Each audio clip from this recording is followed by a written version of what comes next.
우리 하나님의 말씀 보겠습니다. 하나님의 말씀을 로마서 5장 18절입니다. 로마서 5장 18절 우리 다 함께 읽겠습니다. 시작. 그런즉 한 범죄로 많은 사람이 정죄에 이른 것 같이 한 의로운 행위로 말미암아 많은 사람이 의롭다 하심을 받아 생명에 이르렀느니라. 아멘. 오늘은 소요리 문답 제16문 제가 질문하고 여러분들이 답하도록 하겠습니다. 모든 인류가 아담의 첫 범죄 가운데 타락하였습니까?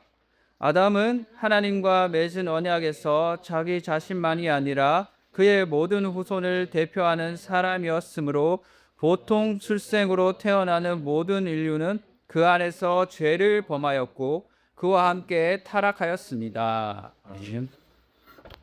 여러분, 지난 시간도 그렇고 이번 시간도 그렇고 우리가 계속해서 핵심적으로 다루는 단어가 있습니다. 뭘까요?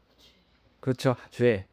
죄를 생각하면 단번에 떠오르는 게 있어요. 그 사람이 죄를 지었어요. 죄가 그 사람 안에 있어요. 그러면 그 사람에게 보이는 게 있어요. 뭐가 달라질까요? 그 사람의 삶이 달라집니다. 평상시하고 다른 거예요. 죄 지으면 티가 나게 되어 있어. 물론 죄를 워낙 많이 짓고 악한 사람이면 티가 안 날 수도 있는데 그 대부분의 사람이 들통나게 되어 있습니다. 그리고 문제는 뭔가 하면 그 사람의 그 겉으로 드러나는 삶뿐만 아니라 생각까지도 망가진다는 거죠. 우리가 이제 성도의 바른 삶이라고 생각을 하면 떠오르는 말씀 구절이 있습니다. 가장 간단한 말씀이 있죠. 짧고 간단한 말씀. 성도의 삶에 대한 바울이 한 얘기가 있죠. 항상 기뻐하라. 범사에 감사하라.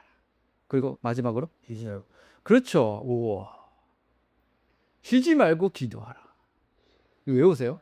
이 세 가지만 외워도 됩니다. 그리고 그 중에 우리가 눈여겨봐야 할 게 범사에 감사하라고 하는데 그 감사에 대해서 생각을 해보면 우리는 왜 하나님께 감사한다고 하면서도 그 감사는 왜 눈앞에 보이는 현실의 문제가 아니면 감사할 수가 없을까요? 내가 건강을 꼭 얻어야지 감사하고 내가 원하는 사업이 돼야지 감사하고 그런 거예요. 그거 외에도 그냥 하나님 대심으로 감사할 수는 없을까요? 그걸 왜 쉽게 감격하지 못할까요? 그 이유는 우리가 하나님을 너무 작게 알고 있기 때문입니다. 작게 알고 있는 근본적인 원인은 핵심 키워드. 죄 때문인 거예요. 죄 때문에. 하나님을 참으로 만나고 그분이 어떤 분이심을 깨달은 사람은 하나님 존재 자체가 얼마나 크고 위대한지 알게 됩니다. 여러분, 하나님하고 여러분의 차이를 아는 사람일수록 감사가 깊어집니다. 여러분하고 하나님의 차이를 아는 사람일수록. 그래서 시편에 보면 그런 말이 나와요. 하나님의 사랑과 은혜를 다 기록하려면 하늘을 두루마리 삼고 바다를 먹물 삼아도 그 은혜 다 기록할 수 없다. 그 사람이 자신과 하나님의 차이를 조금 깨달음. 그 차이를 알수록 하나님한테 감사할 수밖에 없어요. 예를 들어서 천하디 천한 천민이 길거리에 이제 행차하시는 왕과 눈이 마주쳤어요. 원래 같으면 죽잖아요. 감히 어디를 나를 쳐다. 그리고 죽어요, 천민은. 근데 왕이 그 천민을 보고 웃어주었어. 천민은 너무 기쁜 거죠. 왕이 자기를 위해 웃어줬으니까. 그 천민이 기쁜 이유가 뭘까요? 앞에 제가 말씀드렸죠? 안 죽어. 그것도 있지만 그 자기에게 웃어준 사람이 누구라고요? 왕이니까. 우리는 그걸 모른다는 거예요. 우리 늘상 교회 와서 하나님, 예수님 하지만 그 하나님이 이 세상 절대 권력자고 모든 걸 수할 수 있는 왕이라는 거를 체감하지 못한다는 거예요. 그래서 감사하지 못하는 거예요. 내 손에 잡히는 게 있어야지 감사. 여러분, 사람이 예수님을 만나잖아요. 그러면 그 사람이 그 어떤 상태에 있던지 간에 그 사람 인생 성공한 겁니다. 거기서 끝난 거예요. 당장 죽어도 여한이 없는 거예요. 그 사람 인생에서 그 사람 능력으로는 절대 이룰 수 없는 그런 것이니까. 성경에서 예수님이 가져다 준 거는 절대 우주적으로 가장 귀하고 값진 거라고 했어요. 그래서 천사들도 그걸 흠모한다고 이야기합니다. 성경에서. 근데 당사자인 인간만 그걸 모르고 있다는 거죠. 그 원인이 뭘까요? 타락했다는 증거예요. 죄 때문에 타락했다는 증거. 성령께서 오셔서 책망하실 때 그런 걸 책망하십니다. 우리에게 제일 큰 죄는 하나님을 하나님인지 모르고 예수님을 예수님인지 몰라서 범하는 죄가 제일 큰 거예요. 죄는 인간으로 하여금 하나님을 모르게 만듭니다. 하나님은 변하지 않으셨지만 죄로 인해서 인간의 시야가 좁아졌고 하나님보다 당장 현실이 더 크게 보이게 되었던 거예요. 당장 현실이. 예수님이 그 땅에 오셨을 때도 마찬가지예요. 하나님께서 전 인류의 죄를 예수님께 담당시키고 예수님이 그 아무도 생각도 못하고 이룰 수도 없는 그것을 이루려고 오셨는데 당시에 사람들은 예수님 보면서 뭘 생각했습니까? 그렇죠. 권력. 심지어 제자들마저 예수님 역자를 잡고 이렇게 허망하게 죽어서는 안 됩니다 라고 예수님을 말렸을 정도예요. 그게 말해주는 게 뭐라고요? 하나님과 인간은 생각하는 것조차도 절대적인 차이가 있다는 겁니다. 하나님과 인간은. 그리고 인간을 그렇게 만든 근본적인 원인이 뭐라고요? 죄라는 거예요. 죄. 지금 이 순간에도 마찬가지입니다. 지금 이 순간에도 하나님 되심을 체감하는 사람은 너무 감격적인 거죠. 우리가 그것을 계속해서 유지했으면 얼마나 좋을까요?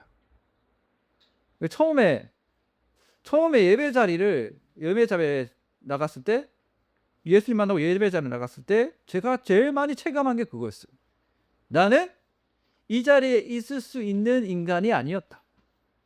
모르겠어요. 어릴 때부터 거룩한 자리에 계신 분은 모르겠는데 저는 그랬습니다. 처음에 예배 자리에 나갔을 때, 진짜 예배 자리에 나갔을 때, 내가 여기에 있을 수 있는 사람이 아니다. 왜냐? 죄를 지은 죄인이기 때문에. 죄는 단지 나쁜 행동을 하게 만드는 게 아니라 하나님을 알지 못하게 합니다. 하나님을 하나님답게 알지 못하게 합니다. 그리고 그 모든 눈에 보이는 것을 자신의 생각으로 판단하게 만들어요.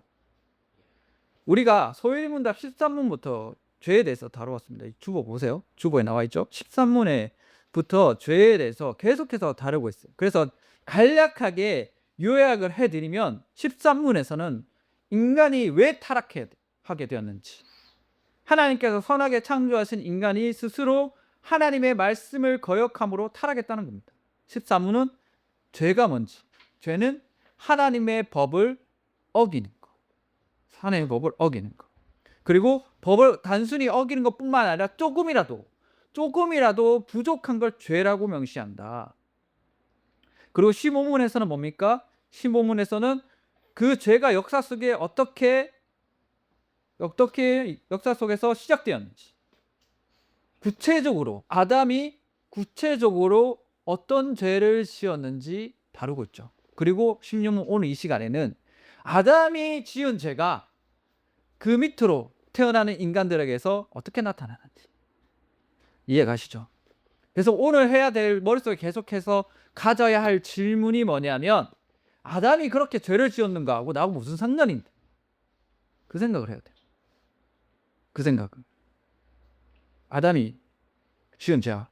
우리 서울문답 16문 다시 한번 해볼까요? 제가 질문하겠습니다. 모든 인류가 아담의 첫 범죄 가운데 타락하였습니까?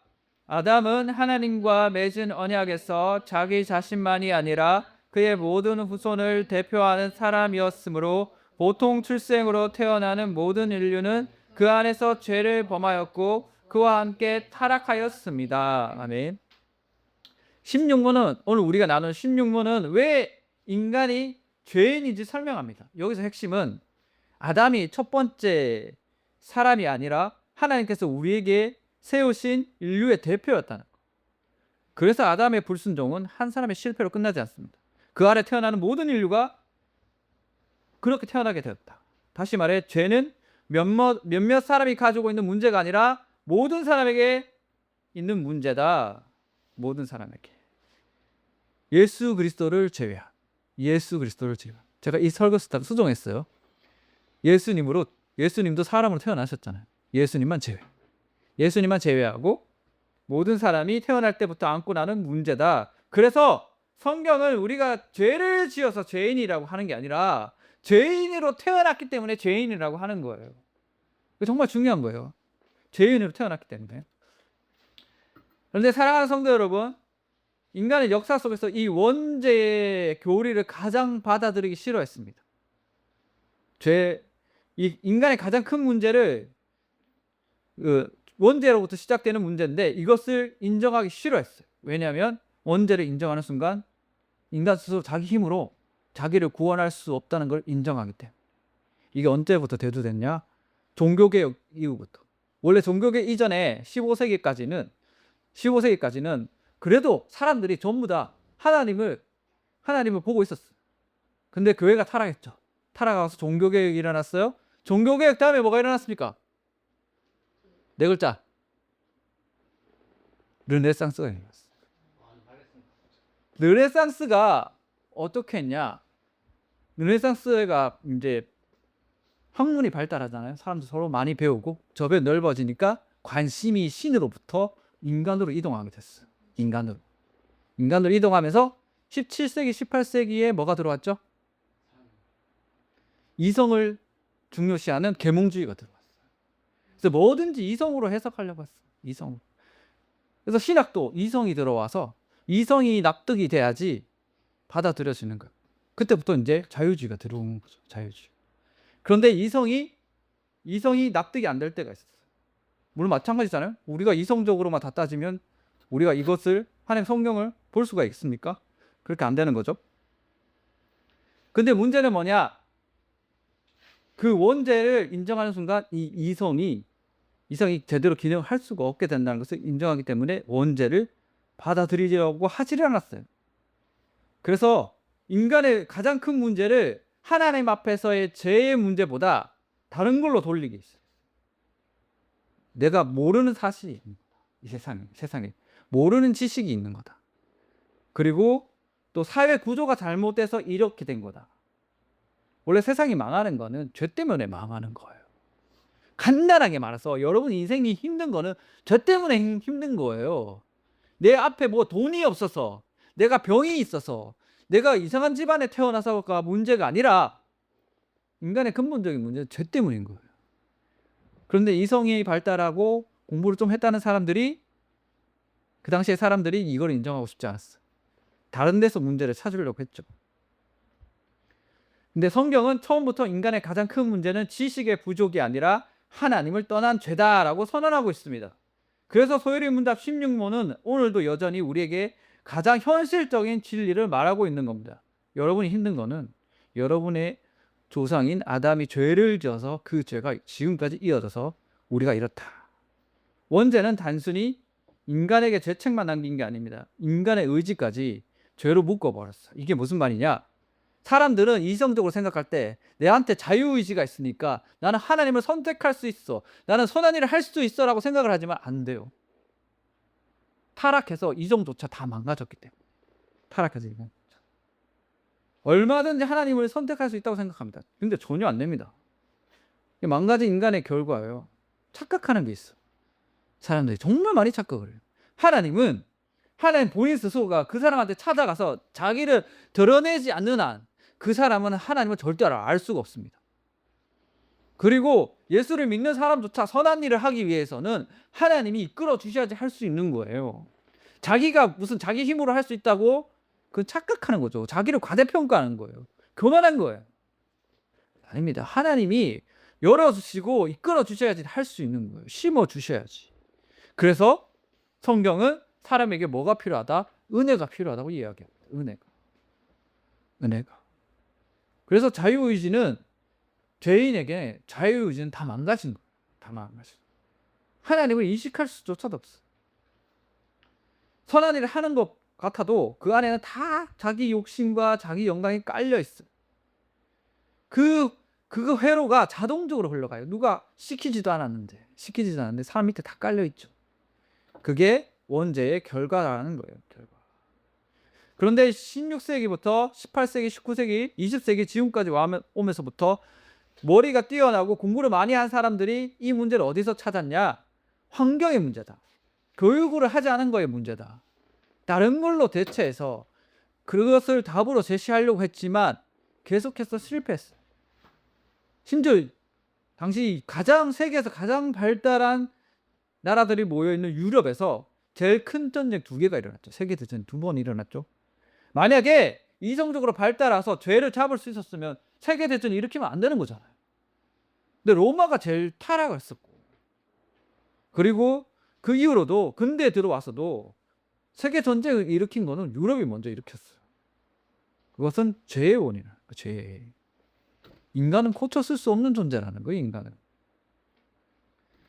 죄 아래 있는 인간은 뭘 선택하든지 하나님을 떠난 방향으로 흘러가게 되어 있다는 거예요. 그래서 인간에게 답은 높은 교육도 아니고 과학도 아니라는 거예요. 뭐다? 예수님 복음을 듣고 성령을 받아서 새 마음을 얻어야지만 우리가 죄를 이길 수 있는 능력을 갖게 된다는 거예요. 예수 그리스도를 믿게 될 때 비로소 하나님께 돌아올 수 있는 거예요. 예수밖에 없어요. 예수밖에. 이것이 은혜입니다. 우리가 하나님을 선택한 게 아니라 하나님께서 먼저 여러분을 선택했기 때문에 이 자리에 앉아서 예수님의 말씀을 듣는 거예요. 그래서 로마서 5장은 인간의 자유를 자랑하지 않고 둘째 아담이신 예수님의 은혜를 자랑합니다. 첫째 아담 안에서 모두 죄 아래 있게 되었지만 둘째 아담 안에서 하나님께 새 생명을 허락받았다. 우리 로마서 5장 18절 다시 읽어볼까요? 시작. 그런즉 한 범죄로 많은 사람이 정죄에 이른 것 같이 한 의로운 행위로 말미암아 많은 사람이 의롭다 하심을 받아 생명에 이르렀느니라. 아멘. 여러분 존 번연의 철로역정을 보면 주인공의 모습이 어떤 모습을 있는지 아십니까? 우리 온유 학생은 즉각 나와야 되잖아. 2년 동안 봤는데 주인공이 어떤 모습을 하고 있지? 시계를 쥐고 있어요. 시계를. 짐을 이만큼 쥐고 있잖아. 기억 안 나요? 지게를 이렇게 쥐고 청소년무실에 그림으로 이렇게 붙여놨잖아요. 주인공이 지게를 쥐고 짐을 이만큼 쌓아놨어. 이 짐은 원래부터 있었던 건데 주인공에만 보이는 거는 주인공만 은혜를 받았기 때문에 그 짐을 자기가 볼 수 있었다.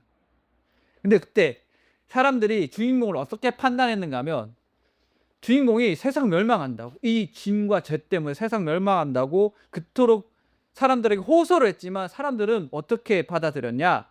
별것도 아닌 일에 호들갑 떨고 있다. 정신병 아닌가? 주인공을 그렇게 취급해서 이상한 사람이구나. 정신이 이상해졌구나.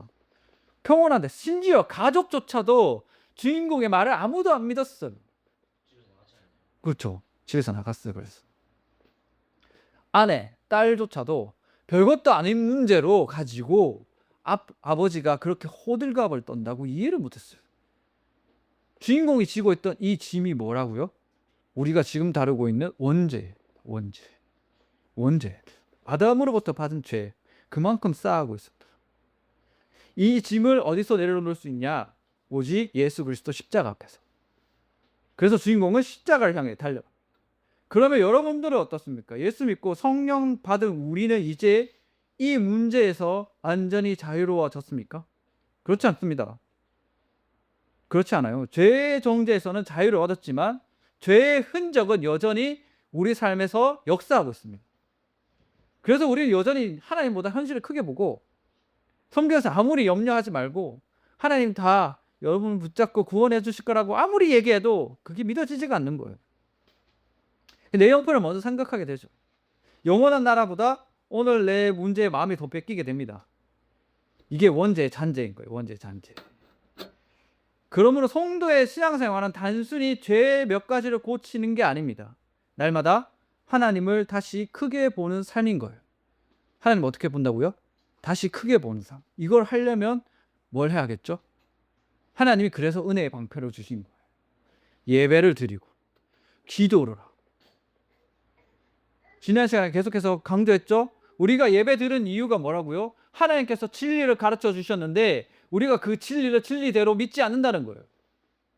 뭐 어떤 성경의 모든 개념도 하나님 되는 것도 다 우리 생각대로 뜯어 고쳐서 끌어내려요. 아무것도 아닌 것처럼. 죄가 그렇게 만든다고. 그런데 예배 자리에 나와서 성령께서 다시금 하는 작업이 뭐냐? 갱신을 시켜요. 예수님 됨을 다시 한번 깨닫는 거예요. 내가 하나님 믿고 살았구나. 하나님 이렇게 말씀하셨는데 나 이렇게 생각하지 않았구나. 라는 것을 알게끔 하나님이 은혜의 방편을 만들어 놓으신 거예요. 그래서 신앙은 개념인 겁니다. 개념을 계속해서 잡아요. 그 개념을 잡아가면서 뭐하고 싸우냐? 내 안에 있는 죄하고 싸우는 거예요. 죄하고 싸우는 거예요. 그래서 우리에게 예배가 필요한 겁니다. 예배. 기도도 마찬가지죠. 우리가 주여라고 부르는 것은 단지 우리의 소원을 이루기 위한 주문이 아닙니다.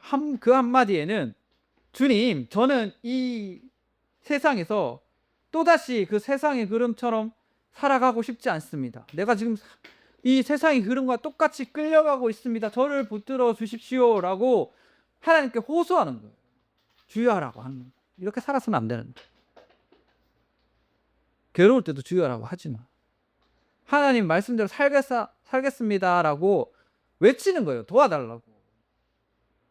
구약 성경에 나오죠. 계보 말할 때 하나님 백성들이 비로소 하나님의 이름을 불렀다. 하나님의 이름을 부르는 이유가 그겁니다. 악한 세상 속에 살기 때문에. 하나님께서는 죄의 어둠 속에서 방황하던 우리를 교회로 부르시고 말씀과 기도와 성례를 통해 우리를 진리 가운데 붙드시는 은혜를 베푸십니다. 반대로 죄로 알지 못하는 사람은 이러한 은혜의 가치를 결코 알 수 없습니다. 예배는 그저 사람들이 모이는 종교 행사일 뿐이고 기도는 눈을 감고 소원을 비는 주문을 외우는 시간일 뿐이며 말씀은 좋은 교훈 정도로 여깁니다. 구원도 진리도 복음도 자신의 삶과 아무 상관이 없어요. 다른 사람의 이야기로 생각합니다. 결국 그의 관심은 하나님이 아니라 자기 자신이며 영원한 생명이 아니라 눈앞의 만족입니다. 바로 이것이 성경이 말하는 가장 깊은 절망이에요. 절망. 죄의 무서움은 단순히 나쁜 행동을 하게 만드는 게 아니라 자기 자신의 가장 큰 문제를 못 보게 하는 거예요. 내 앞에 문제가. 사랑하는 성도 여러분, 조나단 에드워즈 목사님이라고 아십니까? 조나단 에드워즈 목사님. 맞아요. 그 조나단 에드워즈 목사님이 진노하신 하나님의 손안에 있는 죄인들이라는 설교를 했어요. 무시무시한 설교, 지옥 설교. 이 목사님은 설교하는 스타일이 원고를 가지고 와서 앞을 잘 안 봅니다. 그러니까 원고 이렇게 읽어요. 잘 안 봐요. 그냥 원고 쭉 읽어요. 근데 그 설교를 했는데 사람들은 그 목소리나 화려한 언변 때문에 무너진 게 아니고 화려한 언변도 화려하지도 않아요. 근데 사람들이 다 무너졌어요. 그 밖에서도 마찬가지지만 안에서도 이 설교를 하실 때 사람들이 의자를 붙잡고 자기가 다 무너져서 엎드렸다. 그때 사람들이 뭐라고 고백했는가 하면 목사님 제가 어떻게 해야 구원을 받을 수 있습니까? 라고 울부짖는 소리가 여러 군데서 터져나왔어요. 그 사람들이 설교를 듣고 뭘 깨달았는가 하면 내가 하나님 앞에서 무슨 짓을 하고 있는지를 깨달았어요. 저도 마찬가지입니다. 저는 물론 설교를 듣고 그런 게 떠오른 게 아니라 그 하나님 역사를 보고 떠오른 게 있었어요. 제일 먼저 떠오른 게 하나님이 가르쳐준 게 뭔가 하면 하나님을 예배하지 않는 죄였어요. 그때 제가 교회를 안 나가고 있었거든. 하나님을 예배하지 않는 죄. 그걸 가르쳐 주셨어요. 진짜 은혜는 자기가 하나님 앞에서 어떤 상태인지를 보여주는 게 진짜 은혜인 거예요. 그래야지 회개할 수 있는 거예요. 내가 뭘 회개해야 할지 아는 사람만이 돌아갈 수 있는 거예요. 근데 그걸 모르는 사람들은 전부 다 자기가 살아왔던 죄밖에 말할 게 없다라는 거죠. 지난 시간에 나눴죠. 내가 하나님 앞에서 어떤 존재인가. 우리는 모두 그 설교를 듣던 사람들처럼 처음에는 죄의 무게를 보고 울었습니다. 그러나 시간이 지나면 다시 현실이 더 크게 보여요. 그래서 하나님은 우리를 매주 예배로 부르시는 겁니다. 처음 회심할 때 열어주셨던 그 눈을 말씀을 통해 계속해서 열어주시는 거예요. 너 이렇게 생각하고 살았지. 네 삶이 이랬어. 라고 말씀을 들음으로써 다시 한번 알게 되고 내가 알지 못했던 내 모습을 하나님 은혜를 통해 알게 됨으로 말미암아 하나님 앞에 가서 회개할 수 있는 기회를 부여받는 자리가 예배의 자리라는 거예요. 그래서 예배의 자리 똑바로 들어야 돼요. 하나님 말씀을. 그리고 미리 말씀을 보고 매일 말씀을 보고 하나님에 대해서 묵상을 하세요. 그래야지 내 삶에 빛이 조금이라도 보입니다. 이제 다시 처음에 질문으로 돌아가 봅시다. 왜 우리의 감사는 자꾸 눈앞의 현실에 머물러 있을까요? 왜 우리는 하나님 믿는다고 하면서 왜 우리 현실에 눌려 있을까요? 이유는 하나님을 작게 생각했기 때문이라고 말씀드렸죠? 근데 근본적인 원인은 죄 때문입니다. 죄 때문에. 죄 때문에 우리 눈이 흐려졌기 때문에. 죄는 여전히 우리 시선을 하나님으로부터 다른 데로 돌려놓습니다. 그러나 복음은 다시 우리의 시선을 하나님께로 돌려놓게 됩니다. 그러므로 성도의 삶은 새로운 것을 찾는 삶이 아니라 이미 받은 복음으로 다시 돌아가는 삶이 돼야 한다는 거예요. 하나님을 하나님으로 다시 바라보고 예수님을 다시 바라보고 십자가의 은혜를 다시 붙드는 삶이 바로 성도의 삶이라는 거죠. 그때 우리는 깨닫습니다. 내 인생의 가장 큰 문제는 환경이 아니라 죄 때문이었구나. 내 안에 있는 죄 때문이었구나.